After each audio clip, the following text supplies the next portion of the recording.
അവസാനം നരകമോചനത്തിന്റെ പത്തിലേക്ക് കടന്നു വന്നോ, അതിൻ്റെ പകുതിയും കഴിഞ്ഞ ഈ അവസരത്തിൽ സഹോദരന്മാരെ, ഇനി ഏതായാലും വളരെ ചുരുങ്ങിയ 4-5 ദിവസമാണ് നമ്മുടെ മുന്നിലുള്ളത്. ശുദ്ധമായ റമദാൻ കഴിയുമ്പോൾ ഓരോ ദിവസത്തിനും പവർ കൂടി വരുമ്പോൾ നമ്മളൊക്കെ പള്ളിയും അതുപോലെ തന്നെ ആരാധനകളിൽ നിന്നൊക്കെ അകന്ന് അങ്ങാടികളിലും അതുപോലെ മറ്റുള്ള സ്ഥലങ്ങളിലുമൊക്കെ വളരെയധികം അവിടെയാണ് നമ്മുടെ എല്ലാ ജോലികളും. ടൗണുകളിൽ പോയി നോക്കിയാൽ, കടകളിൽ പോയി നോക്കിയാൽ റോഡിന്റെ സൈഡിലുള്ള വിവിധങ്ങളായ നിറത്തിലുള്ള വെള്ളം കുടിക്കാൻ നമ്മുടെ സഹോദരന്മാർ, നമ്മുടെ ചെറുപ്പക്കാർ, നമ്മുടെ വീട്ടിലുള്ള ചെറുപ്പക്കാരികൾ, ഭാര്യമാർ, മക്കൾ എല്ലാവരും ഇശാ മഗ്‌രിബിന്റെ ഇടയിൽ വീട്ടിൽ നിന്ന് നോമ്പ് തുറന്നവരും അതല്ലെങ്കിൽ തന്നെ അസ്റിന് ശേഷം തന്നെ അങ്ങാടിയിലേക്ക് കടക്കുകയും അങ്ങനെ ഏതെങ്കിലും ഹോട്ടലുകളിൽ കയറി ഭക്ഷണം കഴിച്ച് രാത്രി 11-12 മണി വരെ ഈ ടൗണുകളിൽ ചുറ്റി അലഞ്ഞു തിരിഞ്ഞ് നടക്കുന്ന ഒരു കാലഘട്ടമാണ് ഇന്ന്. മഹാനായ മുഹമ്മദ് റസൂലുള്ളാഹി പഠിപ്പിച്ചു, എന്റെ സമുദായം വിശുദ്ധമായ റമദാനിന്റെ പവിത്രത അറിയേണ്ടതുപോലെ അറിയുകയാണെങ്കിൽ വിശുദ്ധമായ റമദാൻ വർഷം മുഴുവനും 12 മാസവും റമദാൻ മാസമാവാൻ അവർ ആഗ്രഹിക്കുമായിരുന്നു എന്ന്. സഹോദരന്മാരെ, നമ്മൾക്ക് അള്ളാഹു ബുദ്ധി തന്നിട്ടുണ്ട്. മനുഷ്യൻ എന്ന് പറയുന്നത് മറ്റു ജീവജാലങ്ങളിൽ നിന്ന് വ്യത്യസ്തരായി കൊണ്ട് അള്ളാഹു ജല്ല ജലാലുഹു നമ്മെ സൃഷ്ടിച്ചിട്ടുണ്ടെങ്കിൽ ഈ ബുദ്ധി എന്തിനു വേണ്ടിയാണ് ഞാനും നിങ്ങളും ഉപയോഗിക്കുന്നത്? ഉപയോഗിക്കേണ്ട സ്ഥലത്ത് ഉപയോഗിക്കാതെ യാതൊരു അർത്ഥവുമില്ലാതെയാണ് നമ്മുടെ ജീവിതം കടന്നു പോകുന്നത്. ഹറാമായി കാണാൻ എനിക്കും നിങ്ങൾക്കും കഴിയുന്നില്ല. ഹറാമിനെ നിസ്സാരവൽക്കരിക്കുകയാണ്. എന്ത് തോന്നിവാസം ചെയ്യാനും മടിയില്ലാത്തൊരു കാലഘട്ടത്തിലാണ് ഞാനും നിങ്ങളും ജീവിക്കുന്നത്. കാലത്തെ ഒരിക്കലും കുറ്റം പറയാൻ പാടില്ല എന്ന് മുഹമ്മദ് റസൂലുള്ളാഹി പഠിപ്പിച്ചിട്ടുണ്ട്. ലാ തസ്ബുദ് ദഹറ ഫഇന്നല്ലാഹ ഹുവദ് ദഹർ. കാലത്തെ നിങ്ങൾ കുറ്റം പറയരുത്. കാലത്തെ നിയന്ത്രിക്കുന്നവൻ അല്ലാഹുവാണ്. പക്ഷേ ഈ കാലഘട്ടത്തിൽ ജീവിക്കുന്ന മനുഷ്യനായ മുസ്ലിം ഉമ്മത്തി എവിടെയെത്തി എന്നാണ് ഞാനും നിങ്ങളും ചിന്തിക്കേണ്ടത്. നമ്മുടെ സഹോദരിമാർ യാതൊരു ലജ്ജയുമില്ലാതെ, സ്ത്രീകൾക്കാണ് ഇന്ന് യാതൊരു ലജ്ജയുമില്ലാതെ ടൗണുകളിൽ കറങ്ങുകയാണ്. ഭർത്താക്കന്മാരും ആ മനുഷ്യൻ നടന്നു പോകുന്നത് വരെ ആ ഉമ്മ പിന്നെ അവിടെ നിൽക്കുകയാണ്. ഇന്നോ നമ്മുടെ സഹോദരിമാർ, നമ്മുടെ മക്കൾ, ഈ മക്കൾ യാതൊരു ഹയാവുമില്ലാതെ നമ്മെ തട്ടിക്കൊണ്ട് പുരുഷനെയോ അതല്ലെങ്കിൽ ഉസ്താദാവട്ടെ പണ്ഡിത 45, 35, 40 വയസ്സാകുമ്പോഴേക്ക് നമുക്കൊക്കെ നിര വരും. നിര ഒരാൾക്കും പിടിച്ചു നിർത്താൻ കഴിയില്ല. മനുഷ്യന്റെ ഒരു അധികാരവും അള്ളാഹു തന്നിട്ടില്ല. നമ്മുടെ മുഴുവൻ അധികാരങ്ങളും നിയന്ത്രിക്കുന്നവൻ അള്ളാഹുവാണ്. എന്റെ ശരീരത്തിലുള്ള ഒരു രോഗം ഇന്ന സമയത്തെ നരക്കാൻ പറ്റൂ എന്ന് എനിക്ക് പറയാൻ അധികാരമില്ല. അത് നരക്കേണ്ട സമയത്ത് അത് നരച്ചു കളയും. ലാ തൻതിഫു ശൈബ ഫഇന്നഹു നൂറുൽ മുസ്ലിമി യൗമൽ ഖിയാമ. മുഹമ്മദുർ റസൂലുള്ളാഹി പഠിപ്പിച്ചു, നിങ്ങൾ നരച്ച മുടി പറിച്ചു കളയരുത്. നര വന്നാൽ നമുക്ക് അതൊരു ഐബായി തോന്നുകയാണ്.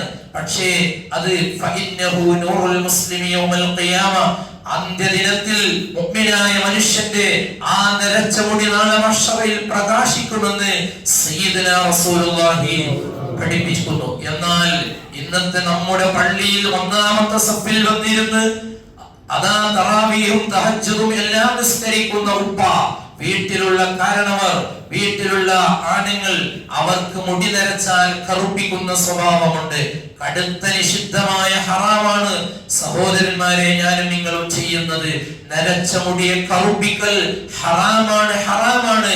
അത് റസൂലുള്ളാഹി ഇഷ്ടപ്പെടുകയില്ല. അവൻ നിസ്കരിച്ചിട്ട് കാര്യമില്ല. കാരണം സഹോദരന്മാരെ, മഹാന്മാരായ പണ്ഡിതന്മാർ ഫത്വൽ മുഈൻ പോലുള്ള ഗ്രന്ഥത്തിൽ പഠിപ്പിച്ചു, പുരുഷൻ കറുത്ത മുടി, നരച്ച മുടി, വെളുത്ത മുടി നരപ്പിക്കുന്നത് അത് ഹറാമാണ് എന്ന്. അതുപോലെ എന്നാൽ സഹോദരിമാരാകുന്ന ഭർത്താക്കന്മാരുള്ള സ്ത്രീകൾ ഭർത്താവിന്റെ സമ്മതമുണ്ട് എങ്കിൽ ആ പെണ്ണിനെ നരച്ച മുടി കറുപ്പിക്കാമെന്ന് ഇമാം റംലി പോലത്തെ പണ്ഡിതന്മാർ അഭിപ്രായപ്പെട്ടിട്ടുണ്ട്. എന്നാൽ അതുപോലെ തന്നെ യുദ്ധവേളയിൽ ശത്രുവിന്റെ ഹൃദയത്തിൽ ഭയം ജനിപ്പിക്കാൻ വേണ്ടി, ശത്രു എന്നെ കാണുമ്പോൾ ഞാൻ വയസ്സനാണ്, നരച്ചവനാണ് എന്ന് തോന്നിപ്പിക്കാതിരിക്കാൻ വേണ്ടി, അവന്റെ മുമ്പിൽ എനിക്ക് ധൈര്യമായിരിക്കാൻ വേണ്ടി എനിക്ക് വേണമെങ്കിൽ വെളുത്ത മുടി നരപ്പിക്കാതെ വെളുത്ത മുടിക്ക് കറുത്ത ചായം കൊടുക്കാം. അത് ശത്രുവിന്റെ ഹൃദയത്തിൽ ഭയം ജനിപ്പിക്കാൻ മാത്രമാണ്. ഈ 3 ഘട്ടത്തിലല്ലാതെ കറുത്ത മുടി, വെളുത്ത മുടി ഒരിക്കലും അതിനെ കറുപ്പിക്കാൻ പാടില്ല. ചുവപ്പ് കളർ കൊടുക്കാം, മഞ്ഞ കളർ കൊടുക്കാം. അതുപോലെ സാധാരണ മൈലാഞ്ചി കൊണ്ട് മൈലാഞ്ചി ഇടാം, അതിനൊന്നും തെറ്റില്ല. പക്ഷേ ഇന്ന് കൊടുക്കുന്ന കറുപ്പ് എന്ന് പറയുന്ന ഈ ചായം നമ്മുടെ കുളി സഹിയാകുന്നുണ്ടോ? സഹോദര, വളരെയധികം ചിന്തിക്കണം. ജനാബത്ത് കുളി എന്ന് പറയുന്ന നിർബന്ധമായ കുളി ശരീരത്തിന്റെ മുഴുവൻ അവയവങ്ങളും എല്ലാ സ്ഥലങ്ങളിലും വെള്ളം നനയേണ്ട നിർബന്ധമായ കുളി. ഈ മുടി കറുപ്പിച്ച ഈ 1ാമത്തെ സഫിൽ നിൽക്കുന്ന ഈ മനുഷ്യൻ കുളിക്കുമ്പോൾ എങ്ങനെയാണ് ഇവന്റെ തലയിലുള്ള മുടി, ശരീരത്തിലുള്ള രോമങ്ങൾ ഈ കളർ കൊടുത്ത, കറുപ്പ് കൊടുത്ത ഈ മുടി നനയുന്നില്ല എങ്കിൽ അവന്റെ ജനാബത്ത് ഉയരുകയില്ല, അവന്റെ നിസ്കാരം സഹീഹല്ല, പള്ളിയിൽ അവന് താമസിക്കൽ ഹറാമാണ്, വിശുദ്ധ ഖുർആൻ പാരായണം ചെയ്യൽ ഹറാമാണ്. ഞാൻ പറഞ്ഞു വരുന്നത്, ഹറാമിനെ യാതൊരു ലജ്ജയുമില്ലാതെ എന്തെങ്കിലും ചെയ്യുക. എന്തൊക്കെ തോന്നിവാസമാണ് ഈ ഉമ്മത്ത്, എന്തൊക്കെയാണ് കാട്ടിക്കൂട്ടുന്നത്. അതുകൊണ്ട് ഞാൻ കൂടുതലായി സംസാരിക്കുന്നില്ല. വിശുദ്ധ റമദാനിന്റെ അവസാനത്തെ 10 നരകമോചനത്തിന്റെ 10ആണല്ലോ. സഹോദരന്മാരെ, ഞാനും നിങ്ങളുമൊക്കെ എവിടെയാണ് എന്ന് ഒരാൾക്കും പറയാൻ കഴിയില്ല. അതുകൊണ്ട് ഞാൻ പറഞ്ഞു വരുന്നത്, നരകത്തിൽ നിന്ന് രക്ഷപ്പെടണമെങ്കിൽ അള്ളാഹുവിനെ പേടിച്ചുകൊണ്ട് കരയണം. അള്ളാഹുവിനെ പേടിച്ചുകൊണ്ട് കരഞ്ഞാൽ മാത്രമേ, കണ്ണിൽ നിന്ന് കണ്ണുനീരിറ്റിച്ച മനുഷ്യന് മാത്രമേ അവൻ നരകത്തിൽ കടക്കുകയില്ല എന്ന് സയ്യിദുനാ റസൂലുള്ളാഹി നമ്മെ പഠിപ്പിക്കുന്നുണ്ട്. ഞാൻ ചെറിയൊരു സംഭവം പറയട്ടെ. മഹാനായ സഅലബത്ത് ബിൻ അബ്ദുറഹ്മാൻ എന്ന് പറയുന്ന ഒരു സ്വഹാബി, അള്ളാഹുവിന്റെ റസൂലുമായി വലിയ ബന്ധമുള്ള മഹാനായ മുത്തുനബിയുടെ അടുത്ത് ചില സമയങ്ങളിലൊക്കെ അവിടത്തേക്ക് പോയി ഖിദ്മത്ത് എടുക്കുന്ന സഅലബത്ത് ബിൻ അബ്ദുറഹ്മാൻ എന്ന് പറയുന്ന സ്വഹാബി നരകത്തെ പേടിച്ചുകൊണ്ട് മരിച്ച സ്വഹാബിയാണ്. നിങ്ങൾക്കറിയുമോ ആ മഹാനായ സ്വഹാബിയെ? ഒരവസരത്തിൽ മുഹമ്മദുർ റസൂലുള്ളാഹി എന്തോ ഒരു ആവശ്യത്തിന് വേണ്ടി പറഞ്ഞേക്കുകയാണ്. അങ്ങനെ അദ്ദേഹം മദീനയിൽ നിന്ന് ഒരു അൻസാരിയായ സ്വഹാബിയുടെ വീട്ടിന്റെ മുറ്റത്തോടെ നടന്നു പോകുമ്പോൾ ആ അൻസാരിയായ സ്വഹാബിയുടെ ഭാര്യ കുളിക്കുന്നുണ്ട്. ആ കുളിക്കുന്ന പെണ്ണിനെ ഒന്ന് നോക്കിപ്പോയി, ഒന്നാമതൊന്ന് നോക്കി, രണ്ടാമതും ഒന്ന് നോക്കിപ്പോയി. ആ സമയത്തുടനെ തന്നെ മനസ്സിന്റെ ഹൃദയത്തിന്റെ അടിത്തട്ടിൽ അദ്ദേഹത്തിന് വല്ലാത്ത ബേജാറ് വരികയാണ്. പടച്ച റബ്ബേ, ഞാൻ രണ്ടാമതും നോക്കിപ്പോയല്ലോ, ഇപ്പോഴെങ്കിലും ഈ സമയത്തെങ്കിലും അള്ളാഹുവിന്റെ റസൂൽ എനിക്ക് വഹി ഇറങ്ങുമോ എന്ന് പേടിച്ചുകൊണ്ട് അദ്ദേഹം കരയുകയാണ്. കരഞ്ഞു കുറെ സ്ഥലങ്ങളിലൂടെ, മക്കയുടെയും മദീനയുടെയും മലമടക്കുകളിലൂടെ ഈ മനുഷ്യൻ ഓടി പാഞ്ഞു നടക്കുകയാണ്. മഹാനായ മുഹമ്മദ് റസൂലുള്ളാഹി ആവശ്യത്തിന് പറഞ്ഞു വിട്ട സ്വഹാബിയെ കാണുന്നില്ല. മഹാനായ മുത്തുനബി സല്ലല്ലാഹു അലൈഹി വസല്ലം തങ്ങൾ ആളുകളെ വിടുകയാണ്. സഅലബയെ കാണണം, അദ്ദേഹത്തെ കാണുന്നില്ല. പല സ്ഥലങ്ങളിലും നോക്കി. അവസാനം സയ്യിദുനാ ഉമർ ബിൻ ഖത്താബ് തങ്ങളെയും അതുപോലെ സൽമാനുൽ ഫാരിസി എന്ന് പറയുന്ന സ്വഹാബിയെയും റസൂലുള്ളാഹി അതാ വിടുന്നു, നിങ്ങൾ സഅലബയെ കൊണ്ടുവരണം. എന്താണ് ഈ അവസരത്തിൽ സഹോദരന്മാരെ, കുറെ ദിവസങ്ങളായി, 40ഓളം ദിവസങ്ങളായി അദ്ദേഹത്തെ കാണാനില്ല. അങ്ങനെ ഈ 2 സ്വഹാബികളും ഉമർ ബിൻ ഖത്താബ് തങ്ങളും മഹാനായ സൽമാനുൽ ഫാരിസി എന്ന് പറയുന്ന സ്വഹാബിയും അങ്ങനെ സഞ്ചരിക്കുകയാണ്. പല സ്ഥലങ്ങളിലും അന്വേഷിക്കുകയാണ്. മക്കയുടെയും മദീനയുടെ പല ഭാഗങ്ങളും കറങ്ങിയപ്പോൾ ഒരു മലയുടെ മുകളിൽ രാത്രി സമയത്തെത്തുന്നു. അവിടെ ഒരു മനുഷ്യനെ കാണുകയാണ്. റുഫാഖ് എന്ന് പറയുന്ന ഒരു മനുഷ്യനെ കാണുന്നു. അദ്ദേഹം ആട്ടിടയനാണ്. രാത്രി സമയത്ത് അദ്ദേഹത്തിന്റെ ആടുകളെ ഒരു ഭാഗത്തേക്ക് വിശ്രമിക്കാൻ വിട്ടു. അദ്ദേഹം മലയുടെ അടിയിലേക്ക് ഇറങ്ങി വന്നുകൊണ്ട് വെള്ളം കുടിക്കാൻ വേണ്ടി വന്ന സമയത്ത് റുഫാഖയോട് ചോദിക്കുന്നു, നിങ്ങൾ നരകത്തെ സംബന്ധിച്ച് ഓടി, നരകത്തെ പേടിച്ച് ഓടി വന്ന ഏതെങ്കിലും ഒരു മനുഷ്യനെ, ഒരു ചെറുപ്പക്കാരനായ ഒരു മനുഷ്യനെ നിങ്ങൾ ഈ ഭാഗത്ത് കണ്ടിട്ടുണ്ടോ എന്ന് ചോദിച്ചപ്പോൾ അവിടുന്ന് പറയുന്നു, റുഫാഖ പറയുകയാണ്, നിങ്ങൾക്ക് ആരാണ്? ഞാൻ ഈ മലയുടെ മുകളിൽ ഞങ്ങൾ പല സ്ഥലങ്ങളിലും ചില സമയത്ത് രാത്രി സമയത്തൊക്കെ ഇങ്ങനെ ഇറങ്ങി വരാറുണ്ട്. രണ്ട് കൈയും തലയിൽ വെച്ചുകൊണ്ട് അദ്ദേഹം പറയുന്നത്, പടച്ചവനെ, നീ എന്ന് എന്നെ മരിപ്പിച്ചാൽ എന്നായിരുന്നു.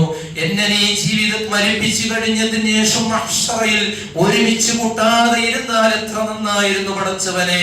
അതുകൊണ്ട് നീ എന്റെ റൂഹ് ഒന്ന് പിടിക്കൂ, നിന്റെ നരകത്തിലുള്ള ശിക്ഷ എനിക്ക് താങ്ങാൻ കഴിയില്ല എന്ന് പറഞ്ഞുകൊണ്ട് പറഞ്ഞു നടക്കുന്ന ഒരു ചെറുപ്പക്കാരനെയാണോ നിങ്ങൾ അന്വേഷിക്കുന്നത്? അതെ, ഞങ്ങൾ അദ്ദേഹത്തെ തന്നെയാണ്. അദ്ദേഹം കുറച്ച് ദിവസമായിട്ടുണ്ട് ഇവിടെ വന്ന് കൂടിയിട്ട്. സഹോദരന്മാരെ, റുഫാഖ ഈ രണ്ട് സഹാബികളെയും, ഉമർ ഇബ്നുൽ ഖത്താബ് തങ്ങളെയും സൽമാൻ അൽ ഫാരിസി എന്ന് പറയുന്ന സഹാബിയെയും വിളിച്ചു കൂട്ടിക്കൊണ്ടുപോയി മഹാനായ സഅലബയുടെ അടുത്തേക്ക് കൊണ്ടുപോയി. അദ്ദേഹത്തെ അതാ കാണുകയാണ്. ഉമർ ഇബ്നുൽ ഖത്താബ് തങ്ങൾ അദ്ദേഹത്തെ അണഞ്ഞു കൂട്ടി പിടിച്ചുകൊണ്ട് പറയുന്നു, അൽ അമാൻ അൽ ഖലാസ്, ഓ വിശ്വസ്തനായ, നിങ്ങൾക്ക് നിർഭയത്വമുണ്ട്, നിങ്ങൾ അല്ലാഹു നരകത്തിൽ നിന്ന് മോചിപ്പിച്ചിട്ടുണ്ട് എന്ന് പറഞ്ഞുകൊണ്ട് നിങ്ങൾ ഞങ്ങളെ കൂടെ വരണം. ഞങ്ങൾ റസൂലുള്ളയാണ് പറഞ്ഞത്. അല്ലാഹുവിന്റെ റസൂല് നിങ്ങളെ കാണാത്തതിന്റെ പേരിൽ വിഷമത്തിലാണ്. ആ സമയത്ത് സഹോദരന്മാരെ, മഹാനായ സഅലബ പറയുകയാണ്, ഞാൻ അല്ലാഹുവിന്റെ റസൂലിന്റെ അടുത്തേക്ക് വരണമെങ്കിൽ എനിക്ക് അതാ ഒരു കാര്യമുണ്ട്, ഞാൻ പറയട്ടെ. മഹാനായ മുത്തുനബി നിസ്കാരത്തിലേക്ക് നിൽക്കുമ്പോൾ മാത്രമേ എന്റെ ഹബീബായ മുത്തുനബിയുടെ അടുത്തേക്ക് എന്നെ നിങ്ങൾ കൊണ്ടുപോകാവൂ. അതിനു മുമ്പ് റസൂലുള്ളാഹിന്റെ അടുത്തേക്ക് വേറൊരു സമയത്തും എന്നെ കൊണ്ടുപോവാൻ പാടില്ല. കാരണം ഞാൻ വലിയ തെറ്റു ചെയ്ത മനുഷ്യനാണ്. നോക്കൂ നിങ്ങൾ സഹോദരാ, എന്റെ സഹോദരന്മാരെ, ചെയ്ത തെറ്റ് ഒരു പെണ്ണിനെ ആദ്യം ഒന്ന് നോക്കി പിന്നീട് രണ്ടാമതൊന്ന് നോക്കിയ കാരണമാണ് ഹൃദയത്തിന്റെ ഉള്ളിൽ വലിയ വേദന വന്നു പോയി, വലിയ പേടി വന്നു പോയി. രാത്രി സമയത്ത് ഞാനും നിങ്ങളും തന്റെ മൊബൈലിൽ അന്യ പെണ്ണിനോട് ചാറ്റ് ചെയ്യുന്ന എത്ര ചെറുപ്പക്കാർ ജീവിക്കുന്ന ലോകമാണ്. യാതൊരു ലജ്ജയുമില്ലാതെ എല്ലാ സ്ത്രീകളോടും അതാ സംസാരിച്ചു കൊണ്ടിരിക്കുന്ന കാലഘട്ടമാണ്. അതുകൊണ്ട് ഞാൻ പറയട്ടെ, മഹാനായ സഅലബ ഈ ഒരു കാര്യം പറയുകയാണ്. അങ്ങനെ റസൂലുള്ളാഹി തങ്ങളുടെ അടുത്തേക്ക് സഅലബയെ പിടിച്ചു കൊണ്ടുവരികയാണ്. റസൂലുള്ളാഹി ആ സമയത്ത് നിസ്കാരത്തിന് വേണ്ടി ഒരുങ്ങി പുറപ്പെടുകയാണ്. നിസ്കരിക്കാൻ വേണ്ടി സഫ് കെട്ടി നിസ്കാരത്തിലേക്ക് ഇമാമത്ത് നിന്നിട്ടുണ്ട്. മഹാനായ രണ്ട് സ്വഹാബികളും അതാ സഫിലേക്ക് നിന്നു. ബാക്കിൽ സഅലബയും വരുന്നുണ്ട്. റസൂലുള്ളാഹിന്റെ ഓത്തങ്ങ് കേട്ടപ്പോൾ മഹാനായ സഅലബ അവിടെ ബോധരഹിതനായി വീണുപോയി. നിസ്കാരം കഴിഞ്ഞതിന് ശേഷം അല്ലാഹുവിന്റെ റസൂൽ ചോദിച്ചു, അല്ല ഉമറേ, അല്ല സൽമാനെ, എവിടെയാണ് സഅലബ? മഹാനായ സഅലബ യഥാ ഉത്തരം നൽകുന്നു, നബിയെ, ഞാൻ ഇവിടെയുണ്ട്. ഞാൻ അങ്ങയുടെ ഖുർആനിന്റെ ശബ്ദം അങ്ങ് കേട്ടപ്പോൾ ഞാൻ അത് ബോധരഹിതനായി വീണുപോയി നബിയെ. അതുകൊണ്ട് സഅലബ പറയുന്നു, നബിയെ, ഞാൻ വലിയ തെറ്റു ചെയ്ത മനുഷ്യനാണ്. ഞാനൊരു പെണ്ണിനെ നോക്കിപ്പോയതാണ്. അതുകൊണ്ട് ഞാൻ നരകത്തിലാണല്ലോ. എന്റെ ദോഷം പൊറുക്കോ നബിയേ. മഹാനായ മുത്തുനബി പഠിപ്പിക്കുന്നു, ഓ സഅലബ, നിങ്ങൾ പേടിക്കണ്ട, എല്ലാ ദോഷവും അല്ലാഹു പുറത്തു തരുന്നതാണ്. ഇന്നല്ലാഹ ലാ യഗ്ഫിറു അൻ യുശ്റക ബിഹി വയഗ്ഫിറു മാ ദൂന ദാലിക ലിമൻ യശാ. അല്ലാഹു അവൻ ഉദ്ദേശിച്ചവർക്ക് ശിർക്കല്ലാത്ത മുഴുവൻ ദോഷങ്ങളും പുറത്തു കൊടുക്കുമെന്ന് പറഞ്ഞുകൊണ്ട് മഹാനായ സഅലബയോട് ചോദിക്കുന്നു, നിങ്ങൾ ചെയ്ത തെറ്റ് ഒരു പെണ്ണിനെ നോക്കിയതല്ലേ, അല്ലാഹ് നിങ്ങൾക്ക് പുറത്തു തരുമെന്ന് പറഞ്ഞപ്പോൾ ഈ ആയത്ത് നിങ്ങൾ എങ്ങനെ ഓതിക്കോളി എന്ന് പറയുമ്പോൾ മഹാനായ സഅലബ പറയുന്നു, നബിയേ, അതിനേക്കാൾ എത്രയോ വലിയ ദോഷമാണ് എന്റെ തെറ്റ്, എന്റെ തെറ്റാണ് ഏറ്റവും വലുത്. അങ്ങനെ പറയല്ല സഅലബ, ഞാൻ നിങ്ങളോട് ഖുർആനിലുള്ള ആയത്തല്ലേ പറഞ്ഞത്, വിശുദ്ധ കലാമായ ഖുർആനല്ലേ നിങ്ങളോട് ഞാൻ പറഞ്ഞത്, അതിലും വലിയ തെറ്റാണോ നിങ്ങളുടേത് തന്നെ നബിയേ? മഹാനായ മുത്തുനബി ഇത് ഓതാൻ പറഞ്ഞു. അദ്ദേഹത്തെ വീട്ടിലേക്ക് പറഞ്ഞേക്കുകയാണ്. 8 ദിവസം വീട്ടിൽ അതാ നിൽക്കുകയാണ്. ഈ സമയത്ത് അദ്ദേഹത്തിന് വലിയ രോഗം വന്നു.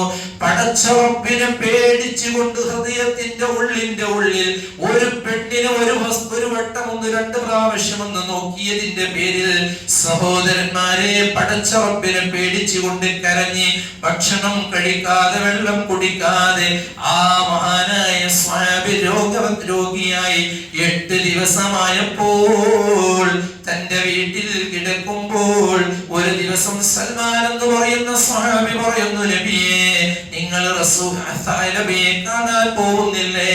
അദ്ദേഹം രോഗിയായിട്ടുണ്ട്, വലിയ രോഗം വന്നിട്ടുണ്ട് നബിയേ. റസൂലുള്ള വീട്ടിലേക്ക് പോയി സൽമാൻ എന്ന് മഹാനായ സഅലബയെ കാണുകയാണ്. സഅലബയുടെ അദ്ദേഹത്തിന്റെ തലയതാ റസൂലുള്ളാഹിന്റെ തലയിൽ കാലിന്മേൽ എടുത്തു വെച്ച് മഹാനായ റസൂലുള്ള അദ്ദേഹത്തെ എടുത്തു വെക്കുകയാണ്. ആ സമയത്ത് അദ്ദേഹം തലയതാ റസൂലുള്ളാഹിന്റെ മടിയിൽ നിന്ന് ഇങ്ങോട്ട് തന്നെ ആക്കുകയാണ്. റസൂലുള്ള ചോദിച്ചു, അതല്ല സഅലബ, നിങ്ങൾ എന്തിനാണ് നിങ്ങളെ തല എന്റെ മടിയിൽ നിന്ന് എടുത്തു വെച്ചത്? നബിയേ, എന്റെ തലയിൽ ഒരുപാട് ദോഷം ചെയ്തവനാണ്. എന്റെ കണ്ണുള്ളത് എന്റെ ഈ മുഖത്തല്ലേ, തലയുടെ ഭാഗത്തല്ലേ, അതുകൊണ്ട് തെറ്റു ചെയ്ത കണ്ണ് അങ്ങയുടെ മടിയിൽ വെക്കാൻ പറ്റില്ല നബിയേ എന്ന് പറഞ്ഞു മഹാനായ സഅലബ റളിയല്ലാഹു അൻഹു. സഹോദരന്മാരെ, അവിടെ കിടക്കുകയാണ്. ദിവസങ്ങൾ കഴിഞ്ഞു. മഹാനായ സഅലബ റളിയല്ലാഹു അൻഹു ഈ ലോകത്തോട് വിട പറയുകയാണ്. റസൂലുള്ള അദ്ദേഹത്തെ കുളിപ്പിച്ചിട്ടുണ്ട്. മുത്തുനബി തന്നെയാണ് കഫൻ ചെയ്തതും റസൂലുള്ളയാണ് അദ്ദേഹത്തിന്റെ പേരിൽ നിസ്കരിക്കുന്നത്. നിസ്കരിക്കാൻ വേണ്ടി പള്ളിയിലേക്ക് കൊണ്ടുവരുമ്പോൾ മയ്യത്തിന്റെ കൂടെ മുഹമ്മദുർ റസൂലുള്ളാഹി മുത്തുനബി നടന്നു വരുന്നുണ്ട്. 2 തള്ളവിരൽ മാത്രം അതാ കുത്തിക്കൊണ്ട് നടക്കുകയാണ്. കാലിന്റെ പള്ളഭാഗം നിലത്ത് വെക്കുന്നില്ല. സ്വഹാബത്ത് ചോദിച്ചു, എന്താണ് നബിയേ? റസൂലുള്ളാഹി പറയുകയാണ്, സഹോദരന്മാരെ, സഅലബയുടെ മയ്യത്തിന്റെ കൂടെ ഞാനും നിങ്ങളും മാത്രമല്ല, ആയിരക്കണക്കിന് മലക്കുകൾ പങ്കെടുത്ത ഒരു മയ്യത്താണ് ഈ മയ്യത്ത്. അതുകൊണ്ട് തന്നെ ഈ ജനാസയിൽ ഒരുപാട് മലക്കുകൾ ഉണ്ട്. അതുകൊണ്ട് സഅലബേ, റസൂലുള്ളാഹി സ്വല്ലല്ലാഹു അലൈഹി വസല്ലമ തങ്ങൾ അദ്ദേഹത്തിന്റെ പേരിൽ മയ്യത്ത് നിസ്കരിച്ചു. സഹോദരന്മാരെ, ചരിത്രം നീണ്ടതാണ്, ഞാൻ ചുരുക്കുകയാണ്. അവസാനം അല്ലാഹു സുബ്ഹാനഹു വ തആല ജിബ്രീൽ അലൈഹിസ്സലാം അവിടെ ഇറങ്ങിക്കൊണ്ട് സഹോദരന്മാരെ റസൂലുള്ളാഹി സ്വല്ലല്ലാഹു അലൈഹി വസല്ലമ തങ്ങളോട് പറയുകയാണ്, അല്ലാഹുവിന്റെ ഹബീബായ നബിയെ, ഈ സ്വഹാബിക്ക് അല്ലാഹു പുറത്തു കൊടുത്തിട്ടുണ്ട്, അദ്ദേഹത്തിന്റെ എല്ലാ തെറ്റുകളും അദ്ദേഹത്തിന് പുറത്തു കൊടുത്തിട്ടുണ്ട് എന്ന് പറഞ്ഞു. ഈ ലോകത്തോട് വിട പറഞ്ഞു പോയ മഹാനായ സഅലബ റളിയല്ലാഹു അൻഹു. സഹോദരന്മാരെ, സ്വഹാബത്തിന്റെ ഈമാനതാണ്. ഇന്ന് എന്റെയും നിങ്ങളുടെയും അവസ്ഥ എന്താണ്? ചെയ്യുന്നത് ഹറാമാണ്, ചിന്തിക്കുന്നത് ഹറാമാണ്, കാണുന്നതും പിടിക്കുന്നതും നടക്കുന്നതും എല്ലാം ഹറാമ് തന്നെ. ഹറാമിനെ ഒരിക്കലും ഞാനും നിങ്ങളും അംഗീകരിച്ചു കൂടാ. ഒരു ഹറാമിനെ ഹലാലാക്കാൻ എനിക്കും നിങ്ങൾക്കും അധികാരമില്ല. പടച്ച റബ്ബ് അല്ലാഹുവിന്റെ റസൂൽ ഇസ്ലാമിന്റെ ശറഇന്റെ നിയമം 5 എണ്ണമാണ്. ഈ ഈ നിയമം അതിന്റെ ഓരോ നിയമവും നിയമമായി തന്നെ കണക്കിലെടുത്തുകൊണ്ട് ഞാനും നിങ്ങളും ജീവിക്കണം. നമ്മുടെ സഹോദരിമാരും നമ്മുടെ മക്കളെയും ഒക്കെ നല്ല നിലയിൽ വളർത്തണം.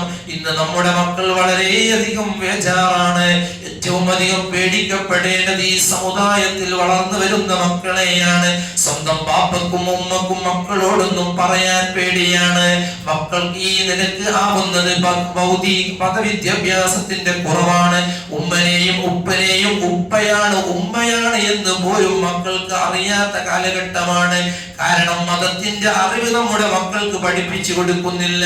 മദ്രസയിൽ പറഞ്ഞേക്കാതെ 3-4 വയസ്സാകുമ്പോൾ തന്നെ വലിയ ബാഗും പിടിച്ചുകൊണ്ട് തന്റെ കുട്ടിയെ അതാ എവിടത്തേക്കാണ് പറഞ്ഞേക്കുന്നത്, ഇംഗ്ലീഷ് മീഡിയത്തിലേക്കും ഭൗതിക കലാലയത്തിലേക്കും പറഞ്ഞേക്കുമ്പോൾ ഇതെല്ലാം ഒരുക്കി തരുന്ന, എന്റെ ബാഗിൽ ഇട്ട് തരുന്ന, എന്റെ പുസ്തകം എന്റെ ബാഗിൽ വെച്ച് തരുന്ന, എന്റെ തട്ട് ഭക്ഷണത്തിന്റെ പാത്രം എന്റെ ബാഗിൽ വെച്ച് തരുന്ന ഒരു ഉപകരണം മാത്രമാണ്, ഒരാള് മാത്രമാണ് എന്റെ ഉമ്മ.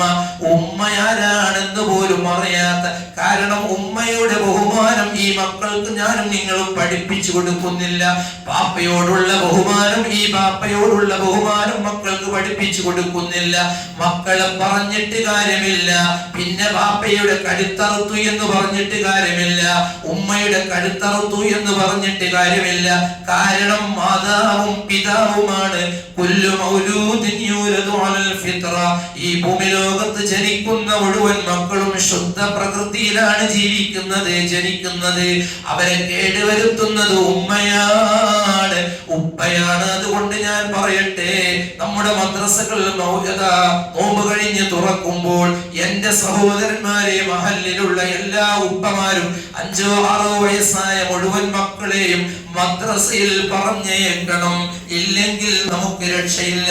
നമ്മളെ ബാപ്പയാണെന്ന് പോലും അവൻ പറയുകയില്ല.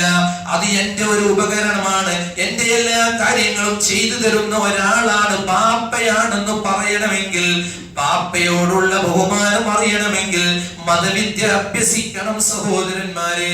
അതുകൊണ്ട് ഞാൻ നീട്ടി സംസാരിക്കുന്നില്ല. അല്ലാഹു ജല്ല ജലാലുഹു നമ്മളെ എല്ലാവരെയും നന്നാക്കി തരുമാറാവട്ടെ. നരകത്തിൽ നമ്മളെ എല്ലാവരെയും രക്ഷപ്പെടുത്തുമാറാവട്ടെ.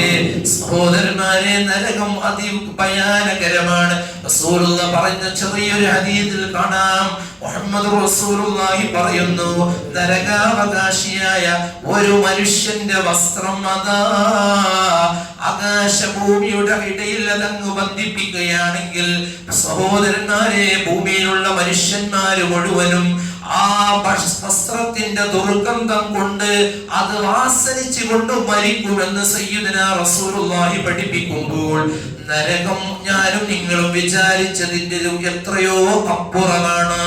അത് ഞാനും നിങ്ങളും കണക്കിലെടുക്കണം.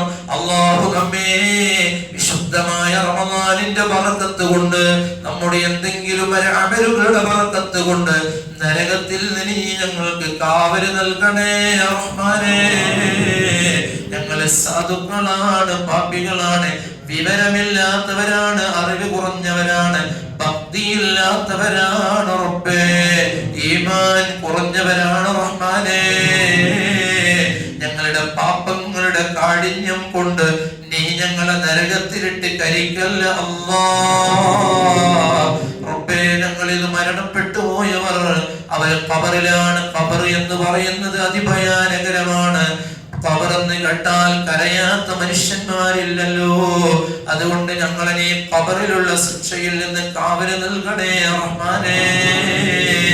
ഞങ്ങൾക്ക് നീ ആഫിയത്തുള്ള ആരോഗ്യമുള്ള ദീർഘായുസ് നൽകണേ റഹ്മാനേ. അല്ലാഹുവേ, ആഫിയത്തുള്ള ആരോഗ്യമുള്ള ദീർഘായുസ്സോട് കൂടി നല്ല ജീവിതം നൽകണേ റബ്ബേ. ഞങ്ങളിൽ നിന്ന് മരണപ്പെട്ടവർക്ക് മഗ്ഫിറത്ത് നൽകണേ റഹ്മാനേ. നാഫിയായ ഇൽമ് ഞങ്ങൾക്കും എല്ലാവർക്കും നീ നൽകണേ റഹ്മാനേ. ഞങ്ങളെ മക്കളെ നീ നന്നാക്കി തരണേ റബ്ബേ. വാപ്പയെ വാപ്പയായി കാണാൻ, ഉമ്മയെ ഉമ്മയായി കാണാൻ, കുടുംബത്തോടുള്ള എല്ലാ ബഹുമാനവും അറിയുന്ന മക്കളാക്കണേ അല്ലാഹ്. നിസ്കരിക്കുന്ന മക്കളാക്കണേ അല്ലാഹ്. അതുപോലെ തന്നെ എല്ലാ നല്ല കാര്യങ്ങളും ജീവിതത്തിൽ പകർത്തുന്ന പള്ളിയുമായി എപ്പോഴും ബന്ധമുള്ള മക്കളാക്കണേ റബ്ബേ. ഞങ്ങൾ മരിച്ചാൽ ഞങ്ങൾക്ക് വേണ്ടി നിസ്കരിക്കാൻ പറ്റുന്ന, ഖുർആൻ ഓതാൻ പറ്റുന്ന മക്കളാക്കണേ റഹ്മാനേ. ഞങ്ങളുടെ എല്ലാ തെറ്റുകളും വിശുദ്ധമായ റമദാനിന്റെ ബറക്കത്ത് കൊണ്ട് പുറത്ത് റമദാൻ കഴിയുമ്പോഴേക്കും ചെറിയ കുഞ്ഞിനെ പോലെ ഒരു ദോഷവുമില്ലാതെ ഞങ്ങളെ നീ ആക്കി തരണേ അല്ലാഹ്. മാരകമായ മുഴുവൻ രോഗങ്ങളെ തൊട്ടും ഞങ്ങളെയും ഞങ്ങളെ ഭാര്യമാര്, മക്കളുടെ ഉപ്പമാര്, ഉമ്മമാര്, സഹോദര സഹോദരിമാര്, ഭക്ഷണം തരുന്നവർ, സ്നേഹിക്കുന്നവർ, സഹായിക്കുന്നവർ എല്ലാവരെയും നീ കാക്കണേ റഹ്മാനേ. ഞങ്ങളെ സഹായിച്ചവർ, ഞങ്ങളെ പള്ളിയെ സഹായിച്ചവർ, പള്ളികളെ സഹായിക്കുന്നവർ, മതസ്ഥാപനങ്ങളെ സഹായിക്കുന്നവർ, അതുപോലെ ഞങ്ങളെ നോമ്പ് തുറപ്പിക്കുന്നവർ എല്ലാവർക്കും വലിയ പ്രതിഫലം നൽകണേ അല്ലാഹ്. അവർക്കൊക്കെ നീ പകരം സ്വർഗം നൽകണേ റഹ്മാനേ. അവസാനം ഞങ്ങൾ മരിക്കുന്ന സമയത്ത് ഹബീബായ മുത്തുനബിയെ കണ്ട്, സ്വർഗം കണ്ട്, കലിമത്തു തൗഹീദ് ഉച്ചരിച്ചുകൊണ്ട് മരിക്കാനുള്ള ഭാഗ്യം ഞങ്ങൾക്കെല്ലാവർക്കും നീ നൽകണേ റഹ്മാനേ. ربنا عليك توكلنا وإليك أنبنا وإليك المصير. ربنا تقبل منا إنك أنت السميع العليم وتب علينا إنك أنت التواب الرحيم. آمين برحمتك يا أرحم الراحمين. بحق محمد صلى الله على محمد صلى الله عليه وسلم. صلى الله على محمد صلى الله عليه وسلم. اللهم صل على محمد يا رب صل عليه وسلم.